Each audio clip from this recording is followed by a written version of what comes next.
Hey everyone, this is Stephanie. I'm showing you my gardening tools right now. It's really that time of the year, but it doesn't matter whether it's like this time of the year, which is warmer, or it's just you need it in your house because you have plants that you may need to dig up, you may need to take, some of the soil out, put more soil in, just take care of your plants.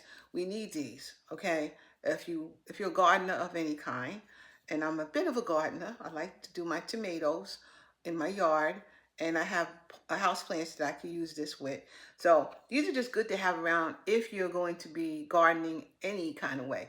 So we got the fork to help break the soil, and then we have two different kinds of shovels that we can use to take the soil out or dig a hole or whatever, and then put your plants and stuff in. So this is really, really good to have around the house.